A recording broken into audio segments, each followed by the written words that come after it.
Salut les pastèques, savez-vous quel est le plus grand danger de l'humanité de la planète de la Terre? Le Covid. C'est déjà fini.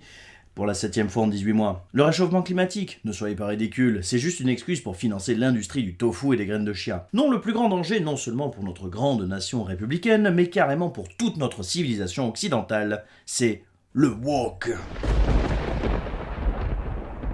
Et je ne suis pas le seul à le dire, car à droite, à l'extrême droite, à la droite extrême et extrêmement à la droite de l'extrême, tout le monde en vient au même constat, le woke est un immense danger, au même titre que l'islamo-gauchisme, ou la cancel culture, ou la bien-pensance, ou les bobos de Saint-Germain-des-Prés. C'est notamment une fascination pour Valeurs Actuelles qui pond un article après l'autre sur le sujet. Mais c'est aussi un énorme problème pour notre ministre de l'Éducation nationale, Jean-Michel Blanquer, dit aussi Jean-Mi, Jean-Mich-Mich ou JM la déconne. Le danger du woke est pour lui tellement important qu'il a fondé un think tank pour lutter contre le wokisme, et pour l'apprentissage du latin et du grec.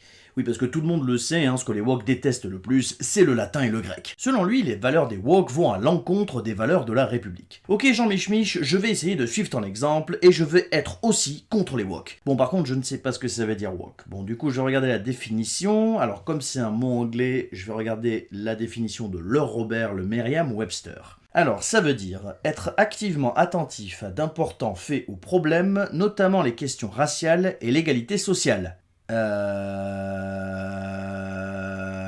Une heure plus tard. Quoi? Donc pour être dans les valeurs de la République, je dois faire comme s'il n'y avait aucun problème de racisme ou d'inégalité sociale? Quoi? Un article de Ouest France nous indique « Le wokisme s'est mis à désigner toutes les personnes conscientes des inégalités et discriminations subies par les minorités au sens large, ethniques donc, mais aussi sexuelles ou religieuses. Ainsi, les personnes défendant l'environnement, luttant contre le sexisme, le racisme ou l'homophobie, sont régulièrement qualifiées de woke. Donc si j'écoute les anti-woke, je dois être sexiste, raciste et homophobe pour défendre la République? Non, juste non. Psst, la droite et les fachos, écoutez-moi bien. Dire qu'en France, on a un problème avec le racisme, le sexisme et l'homophobie, et vouloir lutter contre ces problèmes, ce n'est pas aller contre les valeurs de la République, ce sont les valeurs de la République.